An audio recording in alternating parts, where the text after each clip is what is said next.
Goeiemôre, dit is donderdag, die naweek is amper hier, ek hoop dit gaan goed met jou, ek hoop dit sover 'n goeie week, by die werk, by die skool, waar ook al jy vandag van hierdie boodskap hoor, daarna luister, hoop ek, het gaan net so goed met jou. Ons is in die laaste week van ons groter reeks oorvloed, en ons gesels hierdie week oor vasgeheg aan Jesus. Ons teksgedeelte van vanoggend is 1 Johannes 2 vers 6, dit sê, die wat beweer dat hulle in 'n noue verbintenis met hom leef, moet self ook leef soos hy geleef het. Nou familie, hierdie vers sny reguit deur 'n oppervlakkige geloof. Johannes wys hier vir ons dat 'n oppervlakkige geloof nie net gaan wat ons sê oor Jesus nie, maar dit is iets wat sigbaar word. Jy kan nie beweer jy bly in Christus, maar jy hou aan leef soos iemand wat nie in hom is nie. Om in Jesus te bly beteken dat sy lewe begin wys word in jou lewe.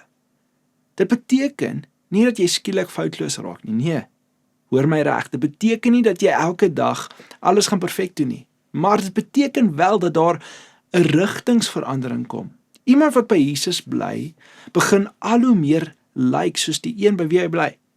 En die manier waarop jy praat, hoe jy reageer, hoe jy vergewe, hoe jy dien, hoe jy liefhet en gehoorsaam is, word stadig maar seker gevorm deur Jesus se voorbeeld. En dit is die verskil tussen 'n geloof wat nie net in woorde bestaan nie, maar 'n geloof wat werklik leef. Baie mense wil graag die veiligheid van Jesus hê, maar nie die vorming van wat daarmee kom om te sê ons is in Jesus nie. Hulle wil graag weet hy is naby, maar hulle wil nie noodwendig hê hy moet hulle karakter verander nie. En Johannes kom en hy laat nie plek vir daardie skeiding nie. Hy sê, as jy in hom bly, sal dit sigbaar word in hoe jy leef. En dit is belangrik vir die tema van vrug, want baie vrug gaan nie net oor wat jy doen nie, dit gaan oor wie jy besig is om te word. God wil nie net goeie dade uit jou lewe produseer nie, hy wil Jesus se karakter in jou vorm.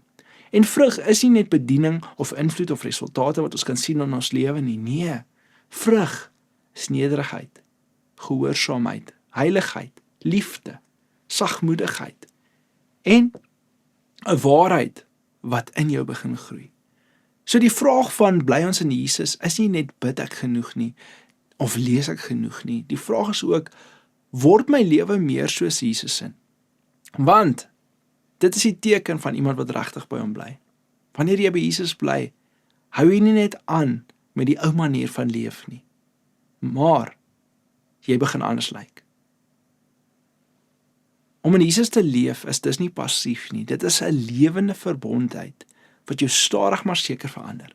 En hoe langer jy naby aan Jesus leef, hoe minder pas die ou by die nuwe lewe. En hoe meer jy in hom bly, hoe meer word dit baie duidelik, hierdie persoon leef nie meer net vir homself nie, hy begin leef soos Jesus.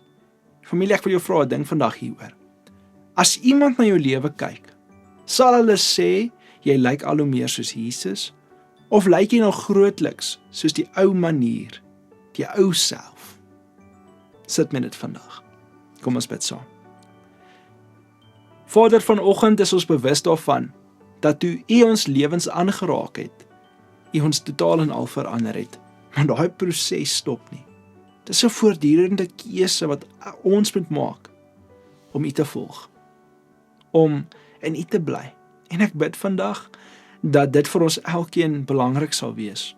Here, dat om in U te bly, die kern sal wees van alles in ons lewens. Want ons weet, sonder U kan ons niks doen nie, sonder U is ons niks nie. En daarom bid ek vandag, dat U daai waarheid in ons harte sal kom vestig in Jesus naam. Amen. Familie, mag jy 'n wonderlike donderdag hê, in Jesus naam. Amen.